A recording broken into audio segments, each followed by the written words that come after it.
ओम शांति। ब्रह्मा बाबा जीवित चरित्र कंटिन्यू చేస్తున్నాం। अब सोचने की बात है, जबकि इन महिलाओं को दिव्य साक्षात्कार हो चुके थे, उन्होंने ईश्वरीय ज्ञान और पवित्रता का रस्तावतान भी कर लिया हुआ था। दूसरी और अज्ञान काल में विकारी जीवन में देख लिया था। वे किसी भी कहने से विषय वासना जीवन से कैसे प्रवेश करते। సో బ్రహ్మ బాబా వారికి ఎక్స్ప్లెయిన్ చేశారు, ఈ మాతలు దివ్య సాక్షాత్కారం చేసుకున్నారు. వారెవరు, వారిని ఎవరు సాక్షాత్కారం చేసుకున్నారు? వారికి ఈశ్వరీయ జ్ఞానం లభించింది, వారికి పవిత్రత అనే రుచి కూడా లభించింది. మరి అజ్ఞాన కాలంలో వారు ఎలాంటి వికారి జీవితాన్ని అనుభవించారో, మరి జ్ఞాన మార్గానికి వచ్చాక ఆ జీవితాన్ని వారు ఎలా అనుభవిస్తారు? మీరే చెప్పండి. వారికి ఎలాంటి రకమైన వ్యర్థం అనేది వారు టచ్ కూడా చేయదలుచుకోలేదు.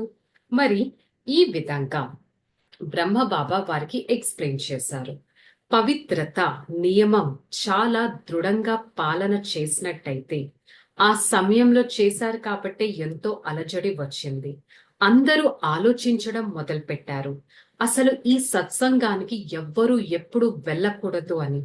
ఈ విధంగా మాతలందరూ బ్రహ్మచర్య పాలన చేస్తున్నట్టయితే వృద్ధి, ఈ సృష్టి యొక్క వృద్ధి ఇంకా ఎలా వృద్ధి అవుతుంది అని వారికి తెలియని కూడా తెలియదు. సత్యుగం ఒక దివ్య యుగం. వారికి త్రేతాయుగం గురించి కూడా స్పష్టంగా తెలియదు.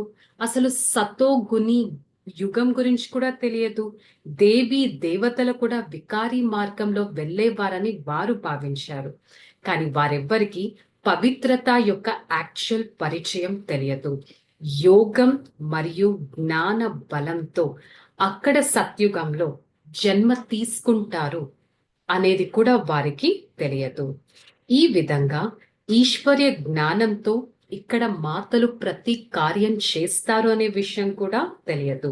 సో ఈ విధంగా బ్రహ్మ బాబా వారికి క్లియంగా అర్థం చేయించగానే, దివ్య సాక్షాత్కారం తెలియగానే తమో గుణి సంస్కారాలు ఆటోమేటిక్ గా వారందరిలో తగ్గడం మొదలు పెట్టాయి.